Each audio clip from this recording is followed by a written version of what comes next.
If they asked me, I could write a book about the way you walk and whisper and look. Joining us now in our Book Talk segment, great to welcome a woman who's written a really interesting book and very timely as well. It's called Reclaiming Conversation, The Power of Talk in a Digital Age. We're joined today by Sherry Turkle, and she has spent quite a bit of her career studying the psychology of people's relationships with technology. She joined us now on the telephone. Sherry, good to talk with you. How are you today? Very well. What city are you in? Are you in New York? I'm in New York. New York. How for the launch of the book. Okay, great. Yeah, I grew up there. How are things in the city today? Nice, but I'm a walking on air. It's the first days that the book is on that you can buy it, and I'm just such a happy author. So yeah, it's great when a book is launched. I know you had a previous book called Alone Together, so yes, congratulations on that. But just the thesis of the book itself, I think you hear so much conversation now about, I guess, lack of conversation. Right? Everybody's talking on their machines and texting, so it's become a big issue, hasn't it? Yeah, well, the theme of this book, the theme of Reclaiming Conversation, is that even a silent phone disconnects us, so that if you are sitting across from somebody and you take out your phone at dinner, the nature of the conversation between you and the person you're having dinner with changes. It becomes more superficial, and it becomes, and you feel less connection to the person you're talking to. And when you redo that experiment and you put the phone on the periphery of the landscape, like, where you can barely see it, you get the same effects.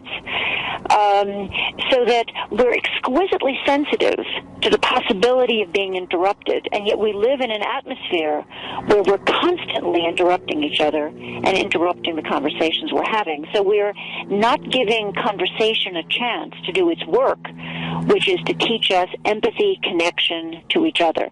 And in fact, the empathy markers for college students, the amount of empathy that college students feel for each other, has declined by 40% in the past 20 years, which is just an incredible number, with most of that change having taken place in the past 10 years. Yeah.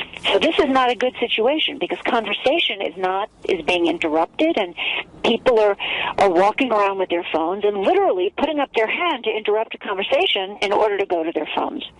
And my book does not argue to give away your phone or to not use your phone. It's just saying, don't use your phone when you're in the middle of a conversation with another person. It's just not. It's not the moment. It's not the moment to check your social media feed. Obviously, we always had a rule growing up. Now, this is before cell phones, of course, but in our house at home, if the phone rang at dinner time, well, either if you answered at all, we said we're eating dinner, we're not going to talk now, or you just didn't answer it. I mean, but that wasn't that was before you could put the phone on the table, right? You had a cell phone. Exactly. Yeah. Exactly. There's a recent Pew study, and that's an organization that studies the sort of social mores of Americans with digital culture, and this study showed that 89% of Americans had taken their phone out during their last social interaction, and 82% of them said it made the interaction worse.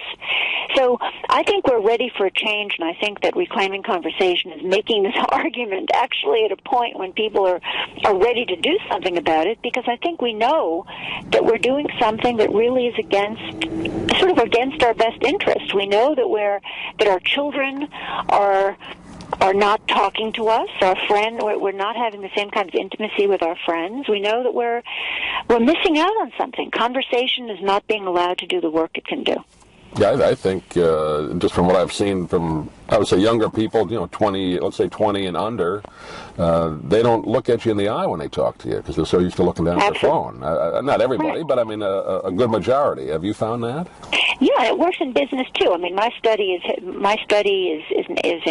takes place in kids and families and friendship and romance, but it also is the world of medicine and law and work, and it takes you right through the world of work and productivity, and it's in the business world when you ask a millennial, have you spoken with them, you have to say have you spoken with them like with your mouth and voice, with words? Because people talk about speaking to someone as though that could be texting or messaging. Right. So it's a culture where we've forgotten the power of the things you can only learn when, in fact, you talk to somebody talking the old-fashioned talking.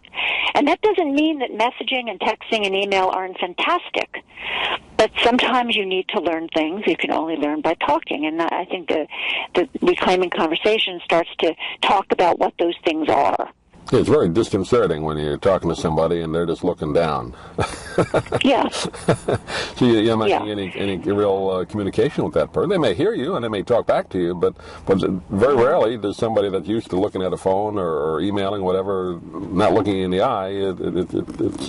I guess it's going to be a big problem. I think people that are older, that before cell phones knew how to talk to each other better, they can deal with it, but I don't think kids are learning how to do it the other way, like you talked about, the right way. Well, but it's not too late. I mean, these are skills. I mean, one of my big arguments is that it's not too late. I mean, we don't need to invent a new technology to turn this around. We have everything we need. We have each other, and it's our fault as parents that we didn't step up to this. I mean, we turned away from our children and went to our phones. We didn't insist on those conversations. Right. As educators, we turned away from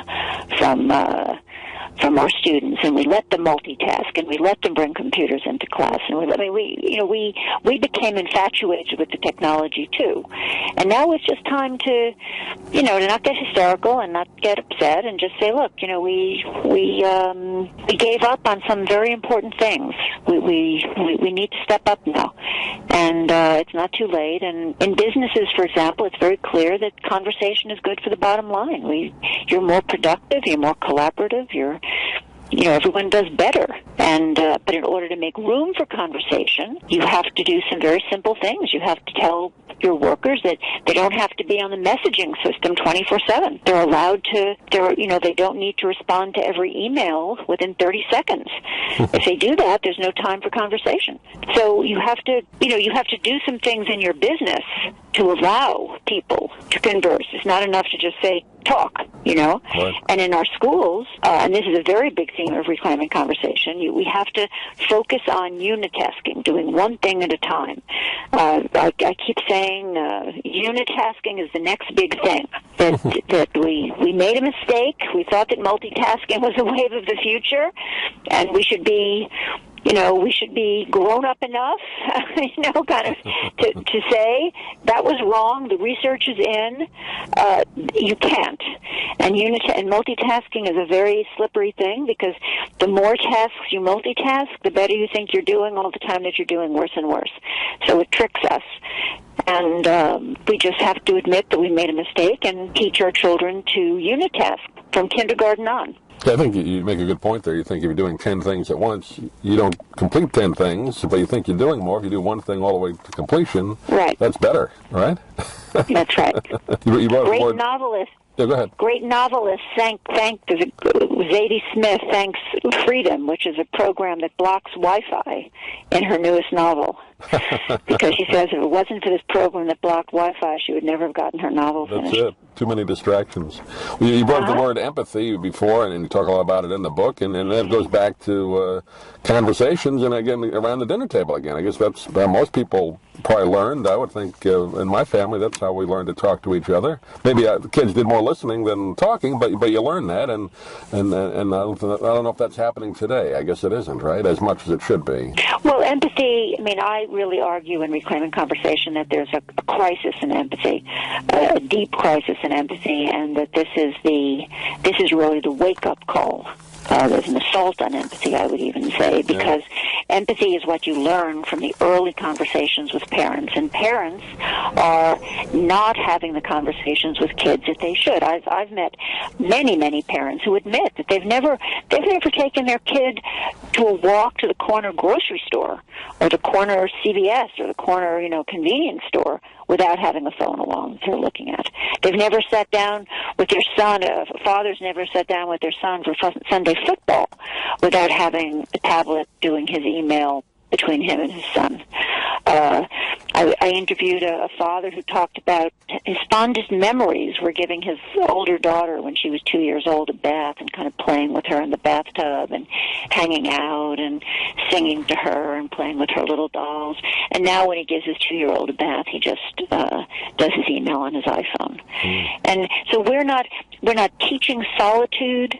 Solitude is very important. We're not teaching empathy, where you're just talking to your kid without being distracted. And these are things, this is not just a book about, complaining about millennials.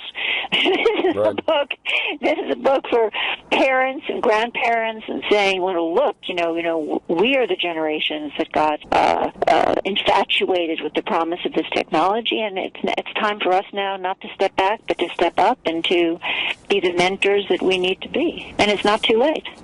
Well, the name of the book is Reclaiming Conversation, The Power of Talk in a Digital Age. Really is going to be hopefully a conversation starter, Sherry. But congratulations again on the book. And do you have a website you can direct people to? Yes, Sherry Turkle, SherryTurkle.com. Great. Pleasure talking to you. Hopefully we can do it again, but thanks for being with us today. My pleasure. I'm Stan Brock. 30 years ago, I formed Remote Area Medical to help people overseas. But then we found generations of families in America isolated by poverty from the health care they need. Together, we can take dental, vision, and medical help to 1 million adults and their kids, right here at home in the United States of America. If you'd like to order the book we're talking about, please go to DougMilesMedia.com and enter the author's name in the Amazon search box. Thank you for listening. Please come back soon for more conversations here at DougMilesMedia.com.